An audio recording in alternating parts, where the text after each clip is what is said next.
Now ngayon mga kapatid, binabati ko ng Happy Sabbath yung lahat ng ating mga taga-subaybay, yung ating mga kapatid, mga kaibigan, sa lahat, sa buong Pilipinas, sa buong mundo na naabot ng ating Facebook Live. Happy Sabbath sa inyo, sa ating mga kapatiran, saan ka man dako. At alam ko po sa araw na ito, inaabangan mo itong live nito. Kasama po ang ating mga kapatiran ng mga taga-Mauyon. Palakpakan ho natin ang bugtong at buhay na Diyos. Nandito po sila upang iparamdam yung pinakamalakas sa palakpak nyo. Tumayo nga kayo. Yung kinain nyo kung umaga. Hindi basta rin yung palakpakan nyo. Palakpakan natin ang bugtong at buhay na Diyos. Yan. Para ho sa bugtong at buhay na Diyos yan mga kapatid. Alright. Upo, willing na kayo umupo. Kaya binabati ko lahat ng ating mga kaibigan, mga kapatiran sa buong Pilipinas. Para ho sa mga kapatiran natin na nalulungkot, inaasam na makasama ninyo sa Pastor Lahi na makapangaral sa inyong lugar, lalo na po dyan sa mga kapatiran natin sa Luzon, kina Elder Principe sa Antipolo, Rizal. Elder Principe at kanyang may bahay, si Teresa at kanyang mga anak at mga kapatiran sa Antipolo, Happy Sabbath po sa inyong lahat. Sa ating kapatiran dyan sa Laguna, na pinangunahan ni Nanay Bibi Una, at sa kanyang may bahay, sa mga kapatiran, kay Brother Albert Buntilaw, Happy Sabbath po sa inyo. Sa mga kapatiran natin sa Batangas, sa Tarlac, sa Pampanga, sa Nueva Ecija mga kapatid, ang baluarte ng Back to Christ na napakarami po pinangunahan ng ating kapatid Elder Carlito Pararuan, Elder Doming de la Peña, at Elder Rogelio Labayan, of course Nanay Luming, Happy Sabbath po sa inyong lahat. At sa ating mga kapatiran naman po dito sa buong Mindanao, sa tatlong dibisyon, pinangunahan ng ating pastor Amancio Bintilaw, ang ating overseer, and of course ang first division pastor, Pastor Benji Namukatkat, at ang kanyang may bahay at ang kanyang anak, si Anika. Happy Sabbath. Nakikita nyo yan, nag-organ din. Parang si Pogs din, no? Nag-organ din siya. Napakabata pa. And of course, Tatay Cirilo, at Nanay Julieta, Sister Tina, Alubay, at ang lahat ng mga Lubay family, Happy Sabbath po sa inyo lahat.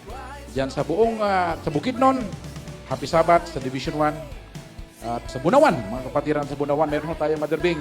Sa Bunawan ay meron tayong candidate of baptism. 20 kapirasong tao po. At sabi ko nga, kung hindi mo makalusot sila Pastor Bindo, sabi niya, Pastor, anong gagawin namin pag, wag mo lang makarating dito ng Pastor. Sabi ko, wag ka mag-alala, babautismuhan ko yun sa'yo. Pupunta ka dito, Pastor. Sabi ko, hindi. Pumunta lang kayo doon sa may drum, tataas ko yung kamay ko, pagkatapos kayo nalulublog doon. Cellphone to cellphone lang. Sabi niya, Pastor, pwede ba yun? Pwede yun, walang imposible sa bugtong at buhay na Diyos. Kahit kakalupalan ng mundo. Anong sabi ng mananampalataya? Sabi ng mananampalataya na Roman soldier, sabi niya, Panginoon, just say the words, Lord! Sabihin mo lang salita, Panginoon, yung katulong ko gagaling na. Wala hong boundary, kahit coronavirus pa, kahit walang aeroplano mga kapatid, walang makakahadlang kapag ang kaluluwa ng tao ay gustong maligtas mga kapatid, walang makakahadlang. Alam, yung bugtong at buhay, napakatalino yan. Maunawain ng bugtong at buhay. Never done before in history. Ngayon lang mangyayari mga kapatid na mayroong mababaptize sa cellphone lang. Abot kayo mga kapatid. Ganun ho kapangyarihan ng bugtong at buhay ng Diyos. Sabi niya, Pastor, pwede yun. Walang imposible sa bugtong at buhay ng Diyos.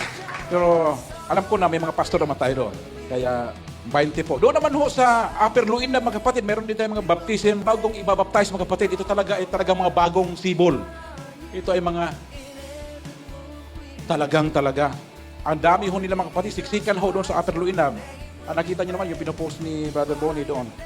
Siguro nasa mga 17 ang mga candidate o baptism doon mga kapatid. Palakpakan natin. Ibig sabihin mga kapatid, kahit may coronavirus, yung mga kaluluwa ay hindi tumitigil. Talagang palapit naman sila mga kapatid sa bugtong at buhay na Diyos. Wala hong makakahadlang mga kapatid kapag iligtas ka ng bugtong at buhay na Diyos. Kaya binabati ko lahat ng ating mga kapatiran sa Maigo, dyan naman ho sa Pagadian City. Mga kapatiran natin dyan, si Brad Dolong, Sister Jean, at saka kanya mga chikiting. Saka mga tukuran mga kapatid, Happy Sabbath, Brother Jerry, at saka Untulan Family. Of course, sa Emilda, Elder June, Sanghilan, at marami pang ipapakatid kay Pangulo sa ating ikalawang divisyon. At ganoon din po sa ating ikatlong divisyon, pinangunahan ni Pastor Joseph Salig, sa kanya mga kapatid yan sa Matugas Alto, papunta yan sa Osamis, Tanggob, Lupis Haina, Dipulog City. Papunta doon kay Commander Otso mga kapatid. At marami pang lugar. Happy Sabbath sa inyo lahat mga kapatid. At harinawa na itong minsaheng araw na ito ay magpapatibay siyang panampalataya. Dito naman ho sa ating Palawan, palakpakan natin yung mga taga-Palawan.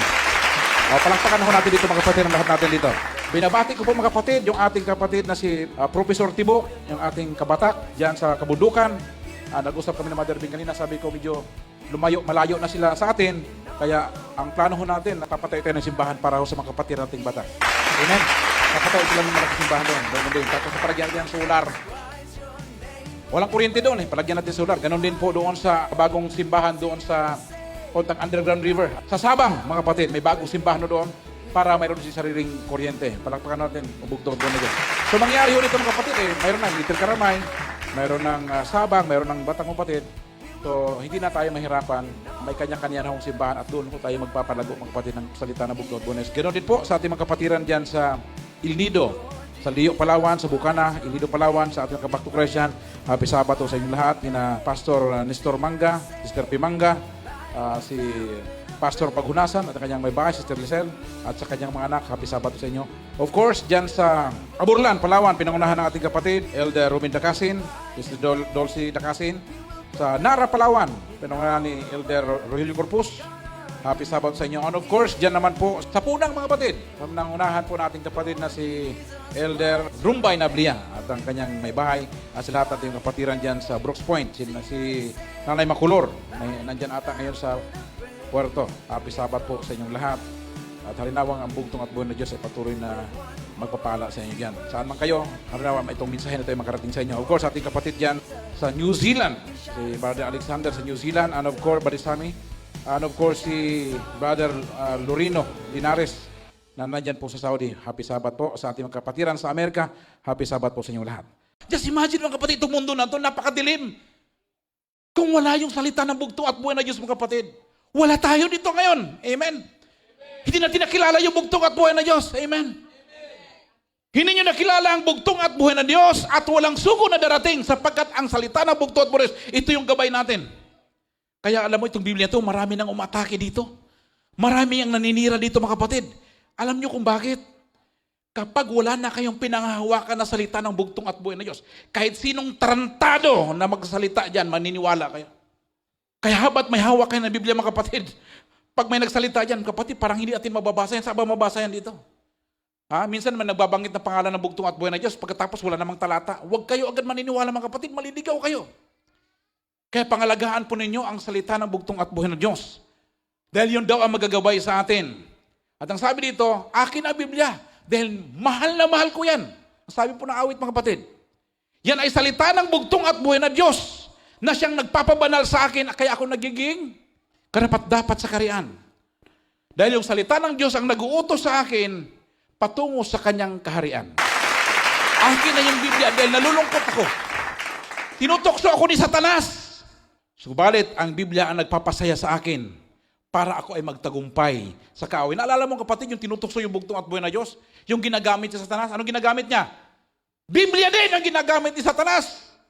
Pero mali yung kanyang paggagamit. Panglaban ng bugtong at buhay ni Diyos kay Satanas, Biblia. Ngayon, maraming mga tao, mga kapatid na hindi na naniniwala sa Biblia. Paano pa panglaban mo kay Satanas? Kita mo yung logo ng Bakto Christian, ano nakalagay doon? Espada. Ang ibig po sabihin yan, salita ng bugtong at buhay na Diyos, mga kapatid. At sa pang-apat, mga kapatid, akin ang Biblia. Yan ang aking tabak. Yan ang aking espada para lulusubin ko si Satanas. Dahil ang salita ng Diyos ay makapangyarihan. Sabi doon sa 1 John chapter 1 verse 7, if we walk in the light as He is in the light, we have fellowship with one another and the blood of Jesus Christ cleanse us from all our sin.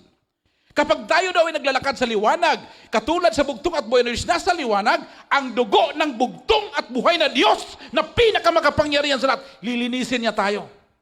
At kapag nilinis tayo mga kapatid, pag-aari ka na ng bugtong at buhay na Diyos, walang kahit sino man ang pwede makialam sa iyo. Walang balahibo na malalaga sa iyo mga kapatid. Ganon po ang pangako ng bugtong at buhay na Diyos, mga Diyos. Panginoon sa Kristo ang pinakamakapangyarihan sa lahat. Walang coronavirus na mangling dumapo sa inyo sapagkat kayo ay nababalutan ng dugo ng bugtong at buhay na Diyos, mga Diyos. Pero ang sabi niya, lumakad ka sa liwanag. Lumakad ka sa liwanag para ang tatak ng bugtong at buhay na Diyos nandiyan. Kaya pag dumadating si Satanas, pag uwi mo, paglakad mo ng gabi, madilim na madilim, may narinig kang umuungol. Naku, nandiyan na si Satanas. Takot na takot ka na. Binuksan mo yung iyong flashlight, yung salita mo, yung salita na bugtong mo, yan yung flashlight mo. Nung pinislightan mo, hindi ka na makita ng leon. Ano makita mo? Daga, may hawak na microphone. Palakpakan natin ang bugtong at buhay na Diyos ng Diyos kung ng kapangyarihan. Ganon ho yun mga kapatid.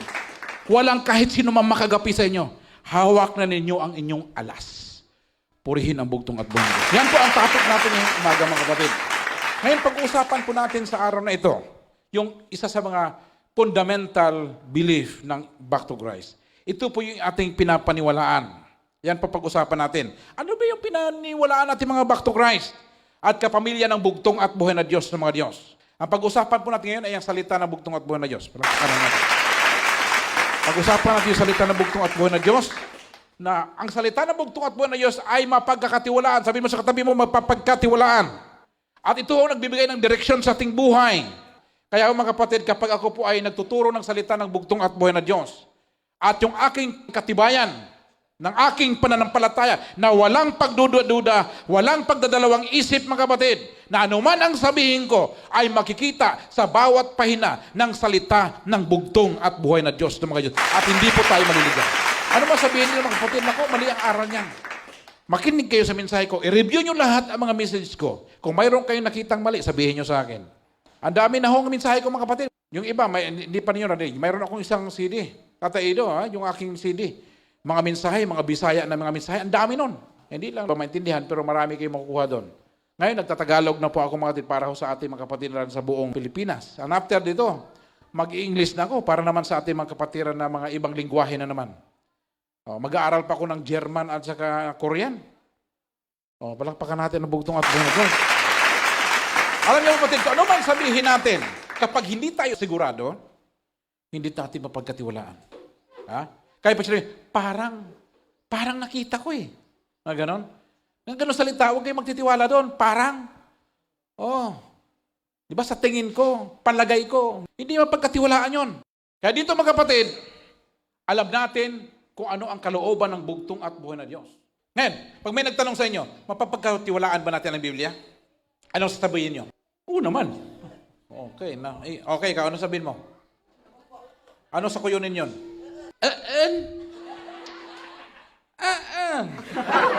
Talagang kuyunin talaga kayo. Talagang mapagkatiwalaan talaga. At least marunong na akong magkuyunin, ha? Yung iba nga dyan mga aral, hindi nga sila nagsisikap mag-aral ng kuyunin. Di ba? Hindi na basta-basta yun. How much did I trust the Bible? I trust it with my life. Paano mo pinagkatiwalaan ang Biblia? Sagot mo, pinagkakatiwalaan ko yan ng aking buhay. Sabi mo sa katabi mo, pinagkakatiwalaan ko yan sa aking buhay. Sabi nga nila mga kapatid, sa buong mundo, marami hong taong may hawak ng Biblia. Sa inyo dito, ilan ang may hawak ng Biblia sa inyo? Taas kamay, yung mayroong Biblia. Kung lahat daw ng mga tao na mananampalataya, kung lahat kayo ay mayroong Biblia, pagkatapos, siyempre, yung Biblia, hindi naman yung laging binabasa. Yung Biblia nyo, may mga alikabok na. Kung lahat daw ng mga taong mayroong Biblia, at tatanggalin niya yung alikabok sa ibabaw ng Biblia, magkakaroon ng bagyo sa buong Pilipinas. Kung sabay-sabay ang mga Kristiyanong magtatanggal ng alikabok sa Biblia. Ibig sabihin, marami na talagang taong hindi nagbabasa ng Biblia. Maraming taong hindi nagbabasa ng Biblia. Sabi ho mga kapatid sa statistics, noong 1996, ayon po sa survey, 42% ng mga Amerikano naniniwala sa Biblia na talagang yun ay salita ng Diyos. Pero kalahati ng 42% naniniwala sila na mahirap intindihin ang Biblia. Kaya kunti lang ang nagbabasa. Kaya mga kapatid, marami ho mga Kristiyano ngayon na naniniwala sa mga pinapangaral ng kanilang pastor, pero pag binabasahan mo ng Biblia, hindi nakikinig. Hindi nakikinig. So mayroong discrepancy. Like for example, naniniwala kang back to Christ ka. Ang sabi ng Biblia, bautismoan ka, ilublob ka sa tubig. Pero ang aral ng iba, wisik-wisik lang. Pakitaan mo ako ng talata sa Biblia na sinabi ng bugtong at buwan na wisik-wisikan mo ang mga bata at pagbinyag. May mabasa kayo? Kahit isang talata lang. Wala kang mabasang talata dyan mga kapatid. O sinong gumawa niya ng wisik-wisik na yan? Ang gumawa ho ng mga wisik-wisik na yan, walang iba kundi yung mga... Bakit nila ginawa yan? Para hindi na masyadong mapagod. Mapagod kasi yun. Maglulublob ka, mababasa ka. Bakit lulublob ka? Pwede ka mang-wisik-wisikan lang. Now, kaya mga kapatid, sa araw na ito, titingnan natin yung mga aral ng demonyo, nakatago at hindi pinapakita sa atin kung ano talaga yung totoong aral patungkol salita ng bugtong at buhay na Diyos. Ayon sa isang author, ang pangalan po niya ay si Donald Whitney. Siya ang author ng isang libro na pinamagatang Spiritual Discipline. Ang sabi niya, no spiritual discipline is more important than the intake of God's Word. Wala daw pinakamagandang disiplina sa ating kaluluwa maliban sa pagbabasa ng salita ng bugtong at buhay na Diyos. Nothing can substitute for it. Wala nang pwede pang ipagpalit doon. Yun na yun. There is simply no healthy Christian life. Hindi magiging malusog ang iyong buhay Kristiyano apart from a diet of the milk and meat of God's Word. Hindi ka magkakaroon ng spiritual na kalusugan kung hindi ka magkakaroon ng pagkain, gatas at karne ng salita ng bugtong at buhay na Diyos sa mga Diyos. Panginoon si Kristo ang pinakamakapangyarihan sa lahat.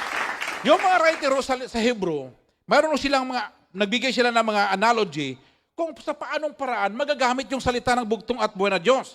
At kung saan tayo ay hindi tayo maligaw ng landas at tayo ay magkaroon ng buhay na walang hanggan.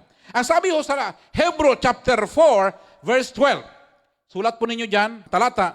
Hebrew chapter 4, verse 12. For the word of God is living and powerful. Ang salita na ng bugtong at buhay na Diyos ay buhay at makapangyarihan. And sharper than any two-edged sword.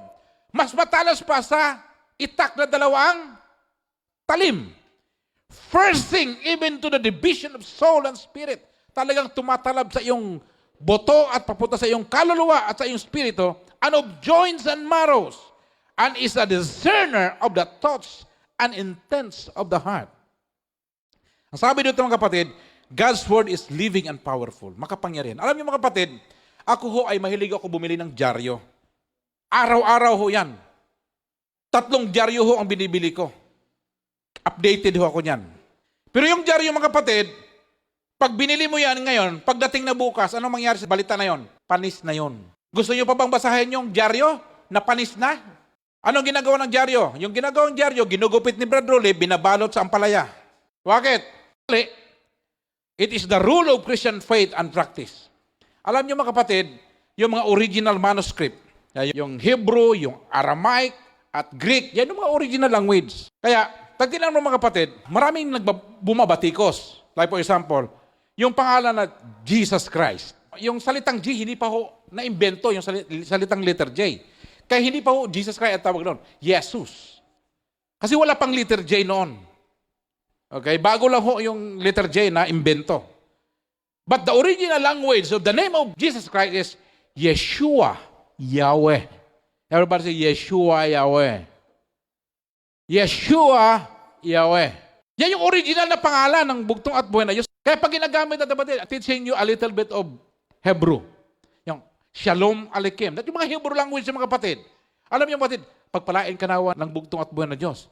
Pero yung salitang Shalom Aleichem, kapag binanggit mo ng Shalom Aleichem, lahat ng papala doon, body, physical, spirit, lahat ng pagpapala na nakalagay sa isang malaking lalagyan, ay ibinigay na sa'yo. Lahat ng pagpapala ay nasa iyo na. Shalom Aleichem. At pag sinabi mo, Sister, Shalom Aleichem, anong i-reply mo? Aleichem Shalom. Palakpakan natin ang bugtong at buhay na Diyos. So walang error mga kapatid. Maraming sabihin na mali ang Biblia. Alam mo kapatid, kung hindi mo naintindihan, hindi mali yun, hindi mo lang naintindihan. Hindi mo lang talaga naintindihan, kaya kala mo nag-contradict. Halimbawa, ang New Testament ay nahati yan sa 4 na author, 4 gospel. Matthew, Mark, Luke, John. Yung 4 na libro na yun mga kapatid, kung babasahin mo, halos pareho ang laman, tama? Pero bakit nagtataka ka? Bakit pareho naman ito, Pastor? Bakit nandito sa Biblia? Kaya sabi ng ibang mga naggagaling-galingan dyan, ang sabi na, ay mali kayo ka ang Biblia. Bakit itong 4 na talata na ito? Bakit iba-iba ang sinasabi dito? Halos pagkapareho naman ang laman. Mayroon nakalagay dito, wala nakalagay dito. So, mali yung Biblia. Hindi po yung mali mga kapatid. Bigyan ko kayo ng halimbawa ha. Halimbawa, mayroong aksidente. May nagbanggaan dyan sa harap ng bahay ninyo, dyan sa labas, Balbunday, may nagbanggaan dyan. Nung may nagbanggaan dyan mga kapatid, siyempre lalabas ka, galing ka dito. Manonood ka sa banggaan. Sila tatay mo naman, nandun sa kabila, manonood din sila pupunta dito. Yung mga taga doon naman, pupunta naman doon. Okay? Pareho kayo nakakita ng anggulo ng banggaan, pero iba-ibang anggulo ang inyong nakikita. Ha? Pareho kayo nandoon. Pero iba-ibang gulo. Kaya pag tinignan mo yung Biblia mga kapatid, bakit sinabi doon sa kabila, dito wala? Ganun po ang Biblia mga kapatid. Kasi kung hindi mo makita doon, makikita mo dito. At kung hindi mo makita dito, makikita mo doon. Hindi mo sabihin na, gulo-gulo ng Biblia, hindi ko maintindihan. Hindi mo lang talaga naintindihan. Nagtanong ka sana kay Pastor Lahi para maintindihan mo. Ngayon, pag sinabi kong yung paliwanag ko sa inyo, maliwanag ba yun? Hindi. Sasabihin mo bang, parang ang labo, pastor? Hindi malabo yun, talagang ganun yun. Maliwanag na maliwanag pa sa sabaw ng buko. 2 Timothy chapter 3, verse 16. Ito yung sabi ni Timothy, para kay Timothy ito, sabi ni Apostle Paul, all scripture, ang lahat ng salita ng Diyos, all scripture, hindi lang New Testament. Kasi meron mga Protestant, naniniwala sila sa New Testament lang, ayaw nila ng Old Testament. New Testament sila. Sasabihin ko sa inyo, tatapatin ko kayo ha. Sa panahon ng bugtong at buhay na Diyos, wala hong New Testament. Wala hong nasulat na New Testament. Ang hawak-hawak ko nilang Biblia, Old Testament, the only testament. Ngayon yung mga nasulat ho nila, Mateo na yan, which is the fulfillment of the prophecy. Yung Old Testament, prophesying o pinupropesiya yung pagdating ng bugtong at buhay ng Diyos. Yung New Testament, the fulfillment of the prophecy. Yung katuparan ng hula. Yung ginagamit ng bugtong at Old Testament. Kaya huwag nyo sabihin, huwag kang maniwala doon na, New Testament lang kami. Kasi dito kami, bago na. Wala ho. Yung naglagay ho ng Old and New Testament, mga kapatid, yan yung mga theologian lang. Pero hindi naman ho nila intentional lituhin kayo. Pinaghati lang yan, mga kapatid, para maintindihan mo. Pero kung ikaw ito nagtuong mananampalataya, there's no such thing as Old and New Testament. All Scripture, tawag yan, Scripture, is given by inspiration of God. Binigay ng bugtong at buhay na Diyos and is profitable for doctrine. Magagamit natin sa pagtuturo ng doktrina, sa pagsaway, sa pagtutuwid, sa pagtuturo, para ikaw ay maging matuwid. Ang ibig sabihin ni Apostol Pablo, mga kapatid, ang Biblia ay naglalaman ng kasagutan at direksyon sa buhay mo na puno ng kasalanan ang mundo ito. Ang mundo ito ay puno ng kasalanan, wala ang kasagutan. Ang sagot, mga kapatid, ay ang Biblia. Ang salita ng bugtong at buhay. Purihin natin, mga kapatid. Kung nalilito ka, mga kapatid, ang Biblia, ang susi, mga kapatid, para maintindihan mo anong nangyari sa paligid mo. Yan ho, mga kapatid, ang kasagutan. Ang Biblia ay salita ng bugtong at buhay. Hindi mo ito basta ordinaryong libro lang. Hindi lang ito isang libro na may kakapulutang aral. Ang Biblia ay salita ng bugtong at buhay na Diyos para sa atin, at kung wala ito, ang buhay natin ay walang kahulugan. Imagine, mga kapatid, pupunta ako dito, laway lang bitbit ko. Napaka-meaningless ang buhay natin, walang purpose. Kaya dapat yung mayroon tayong salita ng bugtong at buhay na Diyos. Na yung salitang inspiration, yung inspiration ng Diyos, sa ibang lingwahe, mga kapatid, yung tinatawag na breath, hininga. Yung ibang talata, hininga ng Diyos. Ang Biblia daw ay hininga ng Diyos. Sabi mo, hininga ng Diyos. At yan yung pinagmula ng salita ng Diyos, ang Biblia. At sabi ko dito sa 2 Peter chapter 1 verse 21, for prophecy never came by the will of man. Yung mga propesiya ng mga kapatid na naganap ay hindi yung kalooban ng tao. But holy men of God spoke as they were moved by the Holy Spirit. Yung banal na Espiritu ang siyang talagang nagtuturo. Pag nagsusulat ako, mga kapatid, yung ballpen, yan yung tao ginagamit. Pero hindi naman yung ballpen nagsusulat. Yung bugtong at buhay na Diyos mismo ang nagsulat. Yun ang ibig sabihin nun. Now, yung Biblia, ang author, walang iba ang bugtong at buhay na Diyos sa magitan ng banal na Espiritu. Sabi niya, hindi naman salita ng Diyos yan, bakit tao ang sumulat? Natural, kasi tao ang babasa. Kung manok ang magbasa niyan, di manok din ang susulat. Gusto niyo ba yung kalabaw niyo magsulat ng Biblia? Gusto niyo kalabaw? Manong maintindihan ang sulat ng kalabaw? Kaya tao ang pinasulat. Kasi tao ho ang magbabasa. Hindi rin manok. Kasi yung iba, yung parang sulat ng manok, hindi maintindihan. Ang Biblia, hindi ito katulad ng Quran ng mga Islam. Kakaiba ho ang Biblia. Pag babasahin mo yung Quran, wag. Nandoon yan. Puro wag yun, mga kapatid. That is contradictory to the human nature. Alam mo yung tao, pag sinabi mong wag, yun ang ginagawa. Kasi puro wag. Yung mga Hindu, mayroon din silang holy book. Tinatawag nilang Bhagavad Gita. Yan yung libro ng mga Hindu. Hindi rin ito katulad ng Book of Mormon ang ginagamit ng mga The Church of Jesus Christ of Latter-day Saints. Yung mga Mormons. Ang ating Panginoon Kristo daw ay umakyat na papunta sa langit. Yung mga disciples nakatingala. Nung tumingala na sila, umakyat ng Panginoon sa langit. Sabi ng anghel, kayong mga lingkod ng Panginoon, bakit kayo nandito? Itong nakita niyong umakyat, babalik din ito. Siya din ang babalik. Sabi ng nung lumipad na yung bugtong at buhay na Diyos, pumunta na sa langit. Hindi ho dumiretso ng langit, pumunta pa ng Amerika. Pagdating doon, namasyal at gumawa ng panibagong aklat, yan yung Book of Mormon. Ay, wala naman ho tayo nabasang ganon. Ang sabi, umakyat. Wala mang sinabing pumunta pa ng Amerika, wala tayong mabasang ganon, dinagdag na lang yun. Mahirap po pag wala nakasulat sa Biblia. Mahirap po natin paniwalaan yan. So mayroon naman ditong Jehovah's Witness. Ang ginagawa ng Jehovah's Witness, may pinagpapalit sila sa Biblia.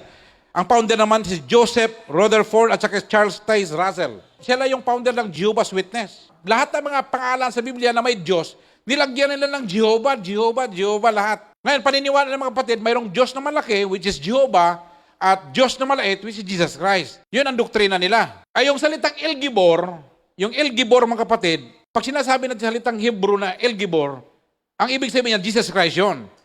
Ang problema, mga kapatid, na-translate nila ng Jehovah yon, kaya nagka-problema. Nasulat na. Nailathala na. Kaya pag pumunta sa bahay nyo, na El Gibor pala, si Jesus Christ, si Jehovah rin pala, aalis na yan sila. Kasi na-discover mo ang kahinaan ng panampalataya nila. Sabi nila, tayo yung nagbimensahe ng karya ng Diyos. 144,000. Sila daw yung 144,000. Lumagpas na sila ng 144,000. Yung iba, great multitudes na. Malaking pulutong na. Bagong teaching nila. Hindi po pwede yun. Kasi yung 144,000 mga kapatid, buhay na madadatna ng bugtong at buhay na Diyos. Hindi mo yan pwedeng maano dyan. So hindi tayo maliligaw dyan. Ito naman si Mary Baker Eddy. Siya naman yung founder ng Christian Science. Pag napatunayan sa science, maniniwala sila. Pag hindi ma-prove ng science, hindi sila maniwala. One time, encounter ako na taga-Australia, asawa ng kapatid na ating kapatiran doon sa Mindanao. Sabi niya, hindi ako maniwala sa Biblia. I don't believe in the Bible. Why you don't believe in the Bible? I don't believe in God. Why you don't believe in God? Because I never see God. Hindi ko nakita ang Diyos. So, ba't ako maniniwala sa Kanya? Hindi ko siya nakita. Dapat pag nakita ko, saka ako maniniwala. To see is to believe. Eh sabi ko sa kanya, do you see your brain? Nakita mo ba utak mo? Sabi, hindi. Naniwala ka bang may utak ka? Sabi niya, siyempre. Wala kang utak kasi hindi mo nakita utak mo. Payag ka, wala kang utak. Nakita mo yung kuryente na yan? There is a wire. May electricity yan. Naniwala ka bang may kuryente yan o wala? Sabi niya, naniwala ako may kuryente. Paano ka maniniwala? Hindi mo naman nakita yung electricity. Paano mo malaman na may kuryente? Hawakan mo. Mangingisay ka muna bago mo malaman may kuryente. So, sabihin na pag hindi mo nakita, hindi ka maniniwala. Like for example, hangin. Yung hangin, hindi mo nakita. Naniwala ka bang may hangin? Ang hangin, dumadati yan. Hindi mo naman makita yung hangin. Maliban na lang kung yung naamoy mong hangin, kakaiba. Tumingin ka sa tabi mo, baka galing lang sa katabi mo yan. Ibang amoy yan. Yan ho, mga kapatid. Hindi ho yan mga katulad ng ginagawa ng mga libro ni Shakespeare, ni Romeo and Juliet. Hindi ho ganun ang salita ng bugtong at buhay na Diyos, mga kapatid. Sa science, mga kapatid, ganun din ang ginagawa nila. Scientology. Yung Scientology, isang religion din po yan. Isa sa mga membro ng Scientology, si Tom Cruise. Na bago kayo paasawahin, may mga number muna yan. Pag hindi kayo magkatugma sa number, hindi kayo pwede pag-asawahin. Ganon ang paniniwala nila. Pero alam niyo mga kapatid, yung salita ng bugtod, yung Biblia mga kapatid, tinanong niyo yung mga Hebrew.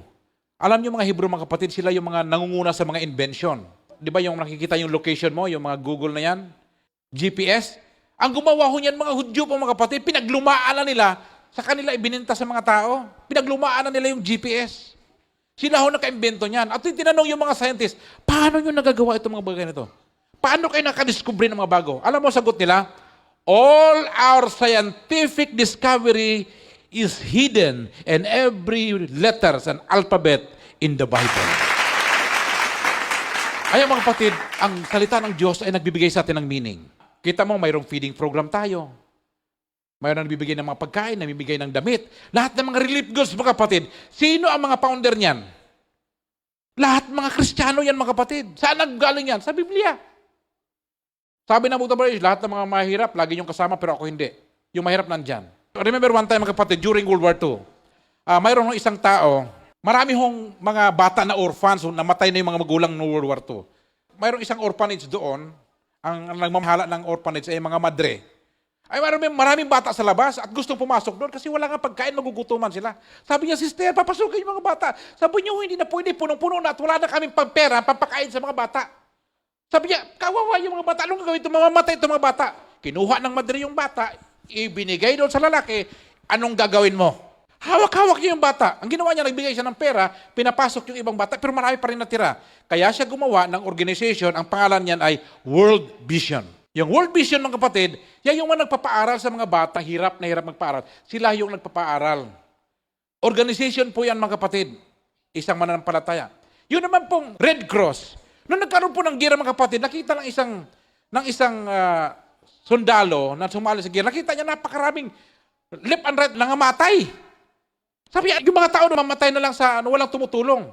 Kaya ginawa mga kapatid, nagawa yung Red Cross. At lahat ng parte, kung magkagera, yung Red Cross, pwede pumunta yan doon, tutulong doon sa mga tinamaan ng bala. Tutulungan nila mga kapatid. Kristiyano lahat yan. Saan nagmula yan? Sa Biblia, mga kapatid. Diyan po nagsimula ang lahat ng mga mabuting gawa, mga kapatid. Yan ang nagbibigay ng meaning. Yan yung nagbibigay sa atin ng daan paano tayo magkaroon ng kaligtasan? Purihin ang bugtong at buhay na Diyos. Kaya sabi ng Biblia, it is profitable or useful, nakakatulong sa atin, sa ating buhay, para tayo ay maging matuwid sa harapan ng bugtong at buhay na Diyos. Ang sabi ho sa Psalms 119 verse 105, Your word is a lamp to my feet and a light to my path. Yung salita mo ay lampara, ilaw sa aking paa at liwanag sa aking daan. Subukan nyo maglakad sa madilim. Madadapa kayo. Bakit kakaiba yung Biblia? At bakit dapat natin pagkatiwalaan yung salita ng bugtong at buhay na Diyos? Sa Bisaya, ang Biblia lahi. Sa Tagalog, ang Biblia ay kakaiba. Sa English, the Bible is unique. Now, bakit unique yung Bible? Ang Bible kasi mga kapatid, lahat ng mga issue na maiinit na issue ngayon, nasa Biblia na yan. Sabi nga ni Solomon, there is nothing new under the sun.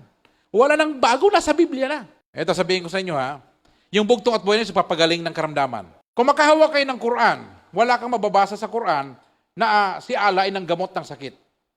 Wala kang mabasa ng ganon. Palakpakan natin ang bugtong at buhay na Diyos. Dito mga kapatid, tungkol sa pag-aasawa, nasa Biblia. Yung tungkol sa parusa sa mga bakla, nasa Biblia. Yung pagiging maramot, nasa Biblia. Tungkol sa pag-iingat sa kalikasan, nasa Biblia. Yung relasyon ng amo at sa kakatulong, nasa Biblia. Napakarami ho mga kapatid. Ang isa isulat sa Biblia mga kapatid. At itong Biblia mga kapatid ay sinulat 1 to 1,500 times. Mula pa ng panahon ni Moses na isulat na ito. Mayroong 66 books. Sa Old Testament mayroong 39 books. Sa New Testament mayroong 27.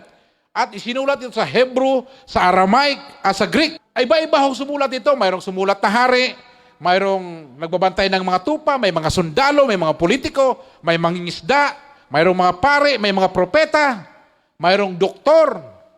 Iba-iba ho ang utor ng Biblia mga kapatid.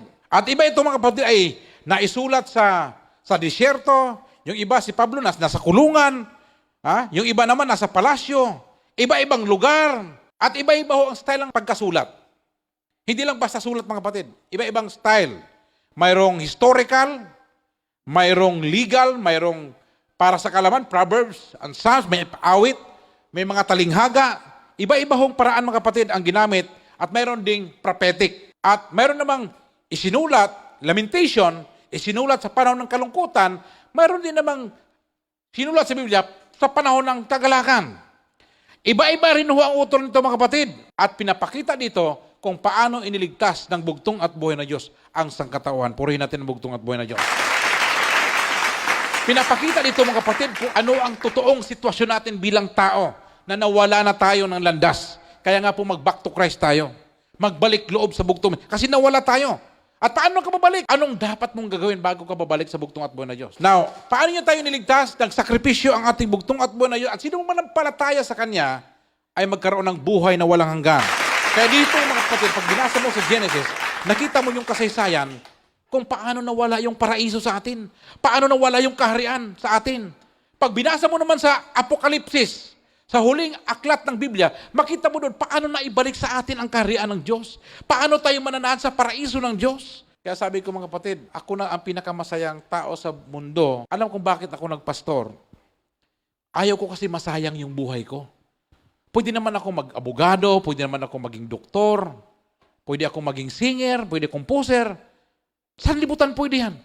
Pero mga kapatid, pagkatapos na tatandaan ako, wala na. Kaya ako nagbibigay ng mensahe sa inyo ngayon mga kapatid at gusto ko na matanggap ninyo, maging matibay yung pananampalataya ninyo. Hindi ho masayang yung buhay ko. Hindi masayang. Kasi po mga kapatid, kapag nangaral ako, tapos kayo, hindi naman kayo nagbago, hindi nyo tinanggap yung bugtong at buhay, walang nangyari sa inyo, ay sayang ho yung pagdadak-dak-dak ko dito.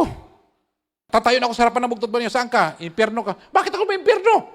Sabi niya, wala ka naman kahit isa eh. Di ba ang daming pumunta ng simbahan? Oo nga. Maraming nga pumunta doon, pero wala naman naligtas doon. Kaya mga kapatid, ang pinaka-ultimate goal natin, bakit kayo narito, ba't kayo nakinig? Para kung ano mo yung mga mali-mali sa buhay nyo, unti-unti yung tanggalin sa buhay nyo. Halimbawa, naninigarilyo pa rin kayo. Hindi ko naman sinabi na, itigil nyo kaagad. Kasi hindi nyo kakayanin yon. Kung naglalasing pa kayo. Dahan-dahan lang mga kapatid, dahan-dahan lang. Dahan-dahanin nyo. Ayaw kong pilitin kayo, mabigla kayo. Kasi pag binigla nyo yan, hindi ko talaga kaya, pastor, anong gawin ko? Wala, kasi binigla mo, dandahanin mo. Kasi isang linggo, nakasampung pakete ka, bawasan mo na isa. Sa susunod na linggo, naging 8 na lang. O paunti na paunti, mga kapatid, ganun po. Unti, huwag niyong biglain. Kaya wala akong Biblia, mga kapatid. Iba-ibang author, iba-ibang pagkasulat, iba-ibang paraan sa pagsulat. Pero yung tema, hindi nagkakahiwalay. Isang tema lang, mga kapatid. Marami nang gustong, huwag basahin ito for how many centuries, mga kapatid, during the Dark Ages, pinagbawal ho ang pagbabasa ng Biblia. Alam niyo, mga kapatid, mayroong atheist. Mayroong isang atheist, mga kapatid, na talagang kritiko siya, mga kapatid, sa nagpagawa siya ng mga pamphlets na bawal basahin ang Biblia, hindi ako naniniwala sa Diyos, hindi ako naniniwala sa Biblia, mga kapatid. Nung namatay siya, yung printing press niya, mga kapatid, binili ng isang mananampalataya at yung printing press niya na ginagamit niya para huwag magniwala sa Biblia, yung printing press niya, doon ginagawa ang Biblia, nag-imprinta para sa buong mundo. Isipin mo yan, yung tao mismo na ayaw na ayaw na sa Biblia, yung mismong printing press niya, ang ginamit para ipangaral ang salita ng bugtong at buhay sa buong mundo. Marami ang ginagawa na, sinusunog ang Biblia, maraming minamaliit ang salita ng bugtong at buhay ng Diyos, ipinagbabawal ang salita ng bugtong at buhay ng Diyos. Pero hanggang ngayon, mga kapatid, ang Biblia ay nandyan pa rin. Anong sabi ng Beatles? Anong sabi ni John Lennon? We are more than popular than Jesus Christ. Isipin mo yan. Maraming tagahanga si John Lennon, mga kapatid. Maraming tagahanga sa Pilipinas yun. Nung pumunta dito, pinagbabato yun. Ha? Masikat pa daw sila kay Jesus Christ. Sabi niya, Jesus Christ, hindi na maalala yan. Manatili kami sikat habang buhay. Ano nangyari kay John Lennon? Binaril, pang, patay. Oh, naalala niyo pa si John Lennon? Wala na. Oh, kung hindi ko binanggit, hindi niyo maalala si John Lennon. Oh, pero yung salita ng bugtong at buhay ng Diyos, buong mundo, hanggang ngayon, pinapangaral ang salita ng bugtong at buhay ng Diyos. Purihin natin ang bugtong at buhay ng Diyos. Maraming mga tao, mga kapatid, na naghanap sila ng mali sa Biblia. Tapos sila rin nagsasagot. Wala mangyari sa inyo yan.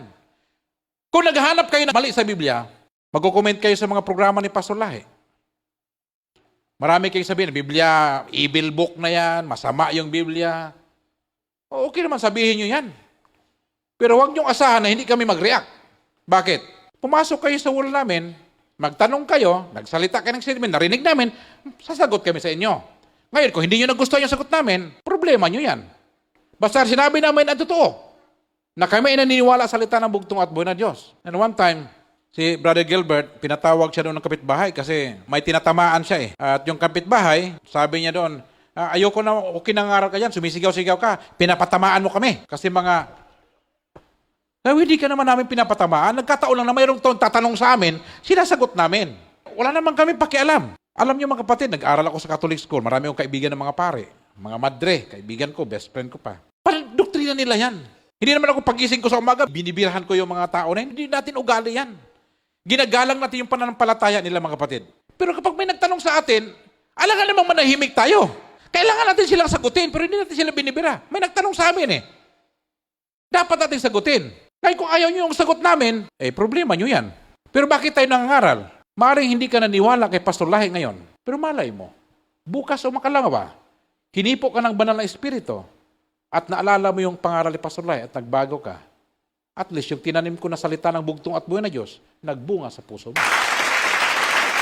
Marami nang gustong martilyuhin ang salita ng bugtong at buhay na Diyos.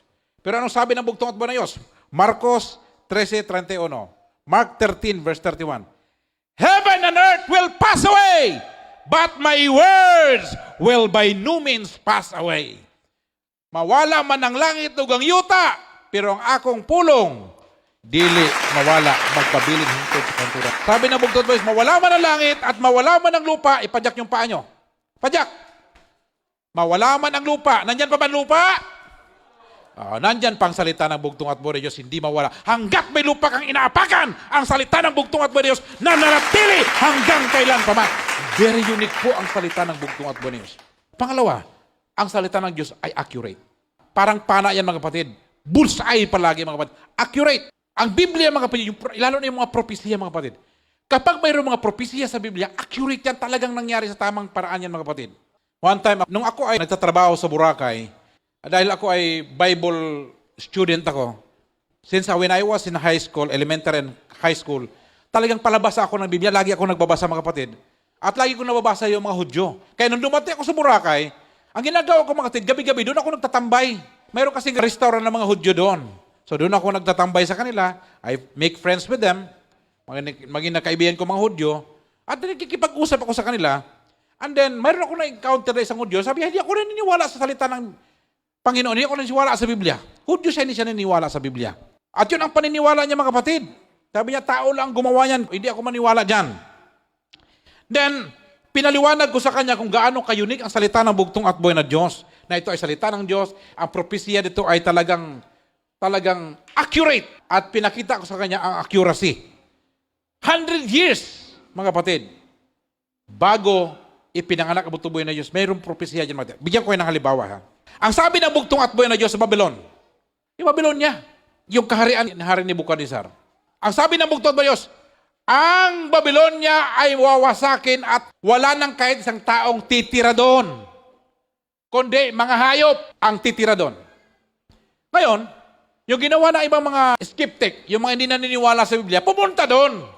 Ang ginawa nila, itinayo nila yung mga bakod-bakod doon sa Babylonia para pasinulungalingan nila ang Biblia. Nagtayo sila doon mga kapatid. Anong nangyari? Hindi pa nila natapos mga kapatid, namatay sila. Never! Kahit hanggang ngayon, hinahamon ko, sinong pinakamatalinong tao, itayo niyo ang Babylon, mamamatay kayo. Bakit? Sinabi ng bugtong at buhay kung sino magtatayo sa lugar na yan, mamamatay. Wala nang magtatayo. Anong ginawa?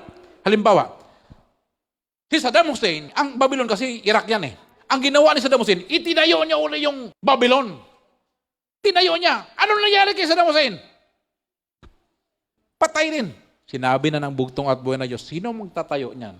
Mamamatay. Accurate ang pangako ng bugtong at buhay na Diyos. Isa pa, itong si Cyrus. Si Cyrus mga kapatid 100 years bago ipanganak si Cyrus, pinangalanan na siya ng bugtong at buhay na Diyos. Na siya ang magpapalaya sa Israel. At nangyari yun mga kapatid. Sabi ng mga propeta, Haring Cyrus, tingnan mo sa Biblia, may nakalagay pangalan mo. 100 years, pinangalanan ka mismo ng bugtong at buhay na ikaw ang magpapalaya sa Israel. Anong sabi ni Sir? Talaga? O sige, palayain lahat ng mga Israelites. Talagang tinupad niya mga kapatid. Talagang proud si Cyrus na hindi pa siya pinanganak, pinangalanan na siya ng bugtong at buhay na Diyos. Ganun po ang salita ng bugtong at buhay na Diyos. Now, ano yung mga prophecy dito mga kapatid? Pag-aralan natin, yung kapanganakan, kamatayan, pagkabuhay ng ating bugtong at buhay na Diyos. Ito ba yung mababasa natin sa Biblia? Number 1, nakalagay ho sa propesya mga kapatid na ipapanganak ang bugtong at buhay na Diyos sa isang babaeng birhen sa Bethlehem. Propesya yun mga kapatid. Sa Micah chapter 5 verse 2, Isaiah chapter 7 verse 14, Matthew chapter 2 verse 1, Matthew chapter 1 verse 22-23, nandyan ho yung mga talata mga kapatid na ang bugtong at buhay na pinanganak sa Bethlehem. Hindi naman dapat siya sa Bethlehem mga kapatid. Kaya lang, nagkaroon ng census. Buntis na si Maria noon. Bawal na sa kanya mag-travel. Pero gusto ng demonyo na mamatay yung bata. Sabi niya, kailangan bumalik kayo sa pinanggalingan ninyo. Kaya wala silang choice. Anong ginawa? Si Maria sumakay sa donkey. Sumakay sa donkey. Hindi pinasakay sa kabayo kasi kung sa kabayo baka malaglag, patay. Donkey lang. Kaya sila napunta sa Bethlehem. Doon siya pinanganak. Dapat hindi siya panganak doon. Kasi hindi naman siya taga doon. Si Joseph, yung kanyang tatay, ay taga doon. Pangalawa, siya ay lahi ni Abraham, ni Isaac, at ni Jacob. Pag nakita mo yung Matthew mga kapatid, kanino ba talagang anak yan? Kaya yung Matthew, si Matthew mga kapatid, siya ay isang Hudyo. Pag Matthew ka, ang mindset ng magbabasa ng Matthew, mga Hudyo. Alam mo mga Hudyo mga kapatid, alam niya kung sinong tatay nila. Naka-record yan mga kapatid, hanggang ngayon, kaninong lahi sila, sinong tatay nila, alam yan. Ganon sila ka-accurate mga kapatid. Nakasulat sinong pangalan tatay nila. Kaya pag tinignan mo doon, anak. Puro anak yan mga kapatid. Walang kanang kamay nakalagay dyan. Puro anak ang nakalagay dyan. Sigurado yan mga kapatid. Sunod, siya ay manggagaling mula sa tribo ni Juda. Ilan yung anak ni Jacob? 12. Yung panganay, si Reuben at saka si Levi. Anong nangyari sa kanila? Yung kanilang kapatid si Dina, ginahasa, pinatay. Anong ginawa nila? Ginahasa. Ang ginawa nila, yung nanggahasa doon sa kapatid nila na babae, sabi niya, gusto nung nanggahasa na pakasalan si Dina. Sabi niya, papayag kami kung magpakasal sa kapatid namin, magpatuli muna kayo. Nung nagpatuli na sila mga kapatid, siyempre mga ilang araw, pag tuli ka, manghihina ka. Yung nahina na yung pinatuli, pinatay nila lahat yung mga lalaki doon. Kaya nang kinalabutan si Si Jacob, sabi niya, bakit yung pinatay yung mga tao niya? Alam niyo ba, malaking grupo yan? Kunti lang tayo, paano kung salakayin tayo? Sabi, hindi kami papayag, ginahasa yung kapatid namin, ganun-ganun lang. Gasain, pagkatapos, pakasalan. Hindi natin kalahi yan. Ang ginawa ng bugtong at buhay, naglagay siya ng takot sa mga hari para hindi sila lusubin. Sabi ng Panginoon, Jacob, pumunta ka ng Bethel, tumira ka doon. Ang tagal-tagal na kasi ni Jacob, paikot-ikot siya, hindi siya pumunta ng Bethel. Alam niyo mo anong Bethel? Yung Bethel yan, yung lugar na nagpakita ang bugtong at buhay na Diyos sa kanya. Pumunta ka doon. At nung pumunta si Jacob doon, nagpakita ang bugtong at buhay ng takot. Kaya yung mga hari, hindi sinalakay si Jacob. Galing kay Huda, siya ay lahi ni David. Nakalagay doon yung mga lahi. Kalahi niya si David. Tapos sa Hosea chapter 11 verse 1, ano sabi doon? At tatawagin ko ang aking lingkod mula sa Ehipto. Naalala mo mga kapatid, nung pinanganak yung bugtong at buhay na Diyos, alam ni Satanas yun. Nung nakita na yung bituin, yung mga bituin sa langit, yung stars, kakaibang star, mayroong man nag-aral sa araw mga kapatid, sabi niya, ano yan? Bituin, bagong bituin yan. Sabi niya, Mesiyas pala, tandaan ng Mesiyas yan. Nasa propesiya. Punta sila doon. Hanap nila yung propesiya ni Daniel, nila Mika, tinignan doon. Hala, nandito. Puntahan natin. 3 hari ang pumunta. Sino yon? Si Baltasar, si Gaspar, at saka si Tatay Ido. Sabi ng mga Pilipino historian, yung 3 hari ng mga kapatid, galing yun dito sa Pilipinas, taga Mindanao yun. Bakit yun nasabing galing taga Mindanao? Ganito ang sabi nila. Kung yan galing ng Egypt yan, o galing ng Mesopotamia, galing ng Iraq yan, hindi abutin ng 3 buwan. Pag binasa mo sa Biblia mga kapatid, 3 buwan nag-travel. Yung 3 wise man na yon, 3 buwan. Kaya yung mga 3 wise man na yon, na galing Surigao, nag-travel papunta doon sa Israel. 3 buwan ang biyahe bago makarating doon. Kaya magtataka kayo mga kapatid, bakit maraming Israelita dito sa Mindanao? Another topic yan. 3 hari. Sabi niya, dito kami. Punta kayong hari. Anong ginagawa nyo dito? Nandito kayo para sambahin ang hari ng Israel. Anong sabi ng hari doon sa Israel? Si Herod. Ano daw? Hari daw, pinanganak na hari. Tinawag yung mga pare. Sabi niya, sinong hari? Pinag-aralan. Mayroong Mesiyas na ipapanganak. Siya ay nasa Bethlehem. Sa Bethlehem daw. Sabi ng hari, sige, puntahan nyo doon. Pag nakita ninyo, daan kayo dito para ako din, magsamba din ako sa Panginoon. Nung pumunta sila doon mga kapatid, nakita nila, hinandog nila yung kanilang handog sa bugtong at buhay na Diyos. Nung matulog sila kinagabihan, ang sabi ng Panginoon, huwag na kayong dumaan dyan, dito kayo sa kabila dumaan. Nung nalaman ng hari na niloko siya, galit na galit yung hari, naloko tayo. Kaya pumunta sila doon sa Bethlehem, yung mga bata na maliit hanggang 7 years old, pinagpapatay nila lahat. Sabi niya, ako lang ang hari dito, isa lang ang trono, walang pwedeng pumalit.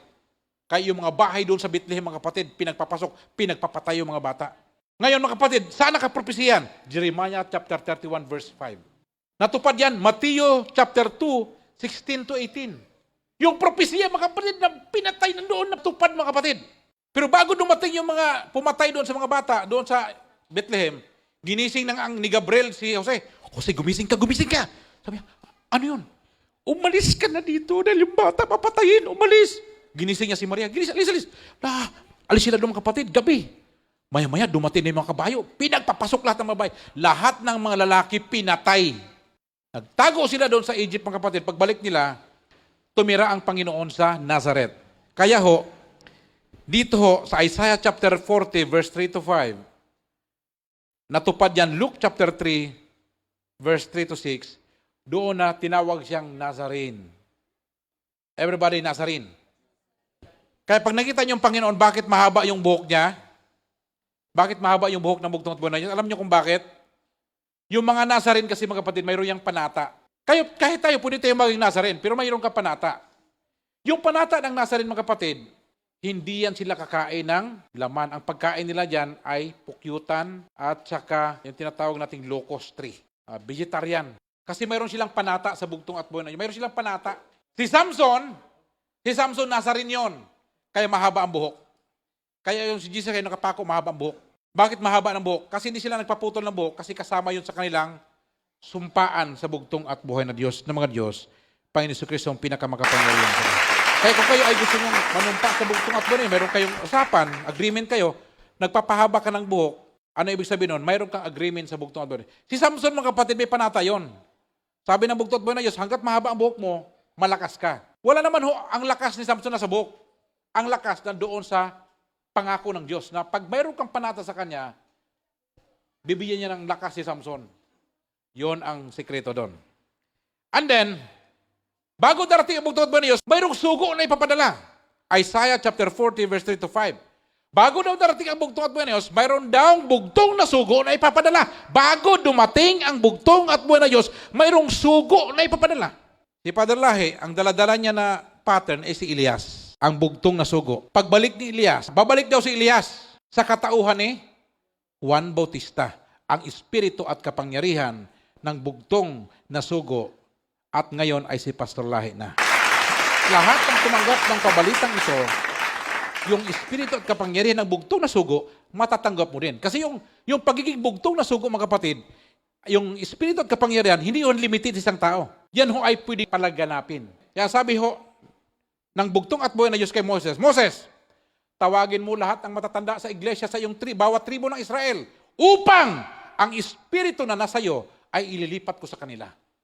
Ibig sabihin, mga kapatid, kung anong gusto ni Pastor Lahi na paraan para ipangaral ang salita ng bugtong at buhay na Diyos, pag sinabi ko, ganitong gagawin natin, sister, hindi, ganitong gagawin natin. Hindi ka gagawa ng sariling espiritu mo. Gusto ko na ipangaral ang salita ng bugtong at buhay na Diyos sa buong mundo. Ay, hindi, pastor, Palawan lang tayo. Hindi ho ganun. Buong mundo ho tayo, mga kapatid, ay yung Diyos na pinaglilingkuran natin, hindi lang sa Diyos ng Palawan, kundi siya ang bugtong at buhay na Diyos sa buong mundo. Ito pa, ang bugtong at buhay na Diyos sasakay sa asno. Nakaprapisa yan, Zechariah chapter 9, verse 9. Natupad yan, John chapter 12 to 15. Sumakay siya sa asno. Nung pumasok sa Israel, ano sinakyan niya? Asno. Ano sabi ng mga Pariseo? Hoy, Panginoon, patigilin mo yung mga disciple mo, ingay-ingay. Ano sabi ng bugtong? Kung papatigilin ko yan, ang mga bato ang sisigaw. Sino yung bato na yung kapatid?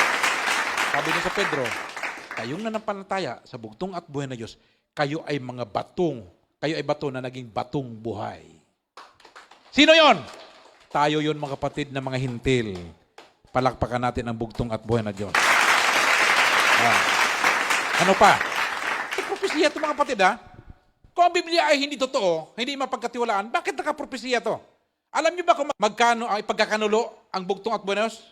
30 pieces of silver. Psalms 41 verse 9, Zechariah chapter 11 verse 12 to 13. Magkanong halaga ipagkakanulo ang bugtong at buhay na Diyos? Nakalagay na kaagad yung pera kung magkano. Matthew chapter 26 verse 14 to 16, nakalagay doon nung si Judas ay binayaran siya. Magkanong binayad kay Judas? Tamang-tama yung halaga, mga kapatid. Yung nakaprophesy doon sa Psalms chapter 41 verse 9, Zechariah chapter 11, 12 to 13, nakaprophesy doon kung magkanong halaga. Mga kapatid, hindi ito aksidente. Talagang nangyari ito, mga kapatid. At sabi ng mga kapatid, siya'y pinagbintangan at siya'y nanahimik sa harap ng mga nag-aakusa sa kanya. Psalms 35 verse 11. Ibig sabihin yung bugtong at buhay na Diyos, pagbibintangan siya. Pinagbintang sa bugtong at buhay na Diyos, impostor ka! Yun ang paratang nila. Impostor ka. Psalms 35 verse 11. Isaiah 53 verse 7.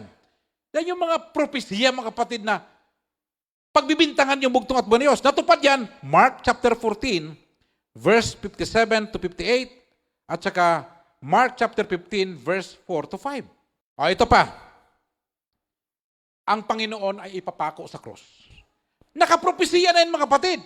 Psalms chapter 22 verse 16. Mother Bing, akin na yung Biblia mo. Babasahin ko sa Tagalog. Tingnan natin sa Tagalog. Titingnan natin kung hindi pa po uso ang crucifixion noon. Pero nakasulat na sa Biblia na ang bugtong at buhay na Diyos ay ipapako. Nakaprophesy. Zechariah 12:10. Ito ang sabi, purihin ang bugtong at buhay na Diyos. At aking bubuhusan ang sangbahayan ni David at ang mga mananahan sa Jerusalem ng espiritu ng biyaya at ng daing, at sila'y magsisitigin sa akin na kanilang pinalagpasan at kanilang tatangisan siya na gaya ng pagtangis sa bugtong na anak, at magiging kapanglawan sa kanya na parang kapanglawan sa kanyang panganay. Isipin mo yung mga kapatid, na doon pala sa, titingala sila, iiyak sila doon sa kamatayan ng ating bugtong at buhay na Diyos. Isaiah 53, purihin ang bugtong at buhay na Diyos. Ito po ang sabi mga kapatid. Kaya't hahatian ako siya ng bahagi na kasama ng dakila at kanyang hahatiin ang samsam sa kasama ng malakas sapagkat kanyang idinulot ang kanyang kaluluwa sa kamatayan at ibinilang na kasama ng mga mananalangsang. Gayon may dinala niya ang kasalanan ng marami at namagitan sa mga mananalangsang. Ibigin mo kapatid, pati yung pagkapako ng bugtong at buhay na ipapako daw siya, ang katabi daw niya, puro mga kriminal. Ito yung mga propesya mga kapatid, natupad to nung ipinako yung bugtong at buhay na Diyos. Ito pa, siya ay ililibing kasama ng mga mayaman. Ito, Isaiah 53, verse 9. Purihin ang bugtong at buhay na Diyos. At ginawa nila ang kanyang libingan na kasama ng mga masama at kasama ng isang lalaking mayaman sa kanyang kamatayan. Bagaman hindi siya gumawa ng pagdadahas o walang mang anumang karayaan sa kanyang bibig. Inilibing siya libingan ng kayamanan. Sino ba yung may-ari ng libingan na pinaglibingan ng bugtong at buhay na Diyos? Ang may-ari nun si Joseph, Joseph of Arimathea. Mayaman yun. Doon inilibing yung bugtong at buhay na Diyos. Nakihiram siya sa libingan ng mayaman. Inilibing siya doon mga kapatid. Purihin ang bugtong at buhay na Diyos. At siya ay mabubuhay na muli. Ito, babasahin natin. Sabi sa awit, Kapitulo 24, 7 hanggang 10. Ito ang sabi, itaas ninyo ang inyong mga ulo o kayong mga pintuang bayan at kayong mga taas, kayong mga walang hanggang pintuan. At ang hari ng kaluwalhatian ay papasok. Sino ang hari ng kaluwalhatian? Ang Panginoong malakas at makapangyarihan. Ang Panginoong makapangyarihan sa pagbabaka. Itaasin nyo ang inyong mga ulo o kayong mga pintuang bayan. Oo, magsitaas kayo, kayong mga walang hanggang pintuan. At ang hari ng kaluwalhatian ay papasok. Sino itong hari ng kaluwalhatian? Ang Panginoon ng mahukbo. Siya ang hari ng kaluwalhatian. Purihin ang bugtong at buhay. Siya ay aakyat daw sa langit. Sino yun? Ang hari ng mahukbo, ang bugtong at buhay na Diyos. Palakpakan natin ang bugtong at buhay na Diyos. Yan ho mga propesya. Marami pa pong propesya mga kapatid patungkol sa ating bugtong at buhay na Diyos. Sabi ho ng isang libro, ang author ho si Peter Stoner, mayroon siyang libro, ang pangalan ng libro niya, Science Speak. At pinag-aralan niya mga kapatid, yung mathematical ng pagkasugo, pagkabisiyas ng bugtong at buhay na Diyos. Sabi niya, kung mayroon man pwedeng gumaya sa kanya, siguro mga 2 o 3 matutupad niya. Pero ito lahat ng propesiya na nakasulat sa lumang tipan, natupad lahat sa bugtong at buhay na Diyos. At alam niyo pa, ito pinakamalupit. Meron isang rabbi. Sinabing rabbi, Hudyo. Mga Hudyo, hindi sila niniwala kay Jesus Christ na tagapagligtas. Hindi sila niniwala yan. Hanggang ngayon, hindi sila naniwala. One time, mayroong isang kilala at ginagalang na rabbi sa Israel, matanda na siya. At tinatanong siya, kailan darating ang Mesiyas at sino ang Mesiyas? Sabi niya, pag namatay ako, after 1 year, buksan ninyo itong box na ito, nandito nakalagay kung sino ang Mesiyas. Nung namatay yung rabbi na yun mga kapatid, nung namatay siya, lahat ng mga leader sa buong mundo, pumunta doon, nakilibing sa kanya. Ganon po siya kaginagalang na rabbi, na guro. Si George Bush, ng Israel, nakilibing. So inaabagan ng media, after 1 year, bubuksan yung baol na nakalagay ang pangalan. Alam mo, after 1 year, binuksan yung baol. Nung binuksan yung baol, mga may kasulat ng papel doon. Alam mo kung ano nakalagay doon? Alam mo kung ano nakalagay doon? Nakalagay doon kung sino ang Mesiyas, ang pangalan, Yeshua, Yahweh. Si Jesus Christ daw, ang Mesiyas. Palakpakan natin ang bugtong at buhay na Diyos. Ginagalang yun. Ginagalang yun mga kapatid. Kaya purihin po natin ang bugtong at buhay na Diyos. Yung karamihan ng mga, siguro, kung gustuin mo, siguro mga 8 prophecy, pwede mo ma-fulfilled. Pero ang bugtong at buhay na Diyos, 60 prophecy. Natupad niya lahat. Nangyari sa buhay niya. At alam niyo mga kapatid, kung ilan yung prophecy patungkol sa bugtong at buhay na Diyos, yung pagkatao niya, kapanganakan niya, mayroong 300 prophecy na natupad ang bugtong at buhay na Diyos. Ngayon, kung yung Biblia natupiki ito mga kapatid, paano natupad yung propesiya? Paano naganap yun? Purihin ang bugtong at buhay na Diyos. Kaya ang Biblia, reliable po ito mga kapatid. Accurate. Alam, wala ko iba nakakaalam sa mangyari. Di ba mayroong kata, hindi ko alam ang bukas. Hindi natin alam. Ang bugtong at buhay, alam niya kung ano mangyari bukas. Palakpakan natin ang bugtong at buhay na Diyos. Kaya ito bigla, inspired ito ng bugtong at buhay na Diyos. Mayroon pa mga kapatid, archaeological findings. Ano yung mga archaeological findings? Yung mga artifacts. Alam nyo ba dito sa Palawan, bakit sinabi nilang ang unang tao sa Palawan na karaniwan dito? Kasi mayroon sila nakita dito ng mga bungo ng mga tao. Dito sa Palawan, yan ata sa may bandang Quezon. Tapos alam nyo ba sa Palawan, dito mayroong mga elepante nun dito. Kaya yung may mga buto ng elepante nakita dito. Kasi ang pagkaalam nila, bago nagkaroon ng itong Palawan, connected ito sa ibang isla. Kaya lang siguro nagbago na dahil sa climate change, nahiwala yung Palawan. At sa ecological findings, mga kapatid, marami na nagpapatunay patungkol sa ating bugtong at buhay na Diyos. Kung ano yung mga natagpuan doon. Alam nyo, naalala mo during the time ni Moses at sa kanila Joshua, nung sila ay tumawid sa ilog, naglagay sila ng mga palatandaan, mga kapatid, at pati yung ilog kung saan doon namatay yung mga sundalo ni Faraon. Hinanap ng mga archaeologists yung lugar na yun, mga kapatid, at nahanap nila lahat ng mga kabayo, mga karwahe, yung mga kwintas na maginto ng mga sundalo ni Faraon, mga kapatid, nakita pa rin nila doon sa ilalim ng dagat. So, ibig sabihin, talagang yung Biblia ay totoo. At talagang nangyari, mga kapatid. Purihin ang bugtong at buwan. Kaya mga kapatid, dito sa Biblia, kung mayroon ka mang hindi dito maintindihan, sabi niya mayroong contradiction yung kapatid. Pag mayroong contradiction diyan, hindi ibig sabihin mali ang Biblia. Hindi mo lang naintindihan. Hindi mo lang talaga naintindihan, mga kapatid. Kaya kung ano yung mga data natin, ano yung nakita natin mga data, kasi patuloy naman ang recovery. Like for example, yung Arka ni Noe. Alam niyo yung Arka ni Noe, mga kapatid, kung nasaan yan? Nasa Turkey yan, mga kapatid.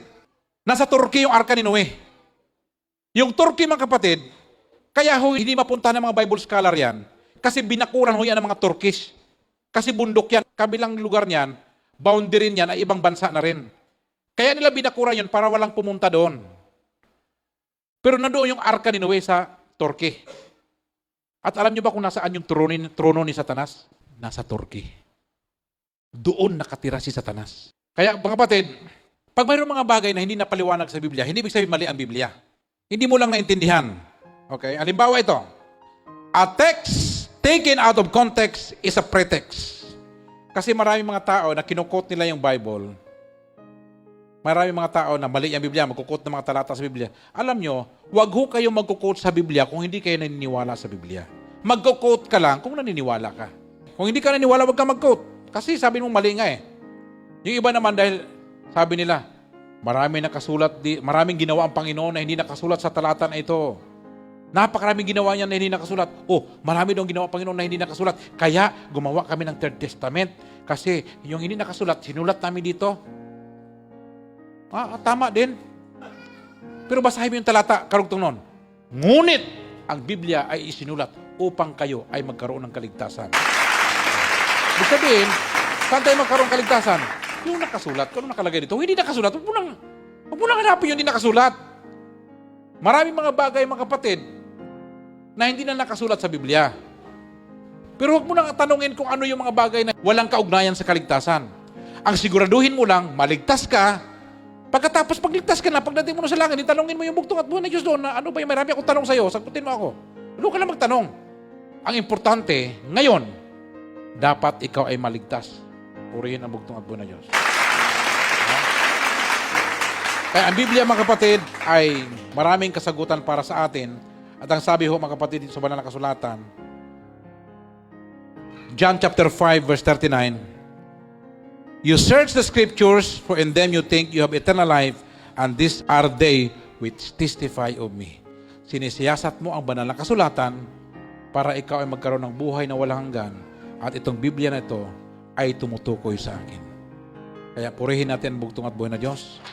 At pag-aral natin mabuti ang kanyang salita. Maraming salamat.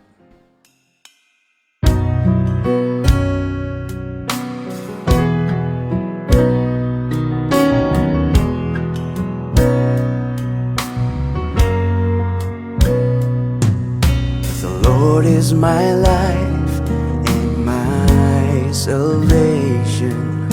Whom shall I fear? The Lord is the stronghold of my life. shall I be afraid? To you, oh Lord, I lift up my soul. In you I trust. Oh my God, show me the way. Oh Lord, teach me your path, guide me in your truth. Hear my voice when I call your name.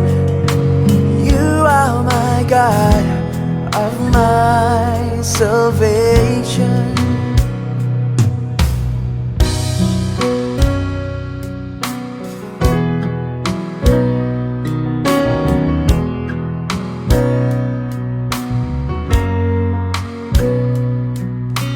I seek you, Lord, in the days of my youth. In you I will serve. In the days I was lost, you've searched me. Now I'll proclaim your holy name. To you, oh Lord, I lift up my soul. In you I trust. Oh my God, show me the way. Oh Lord, teach me your path, guide me in your truth. Hear my voice when I call your name. You are my God of my salvation. To you, oh Lord, I lift up my soul.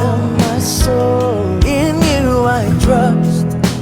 Oh my God, show me the way.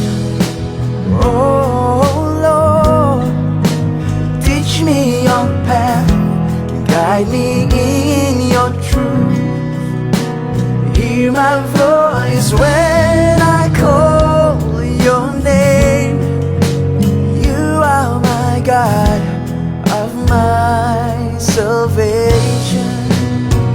To you, oh Lord, I lift up my soul. In you I trust. Oh my God, show me the way. Oh Lord, teach me your path, guide me in your truth. Hear my voice when I call your name. You are my God of my salvation. You are my God of my salvation.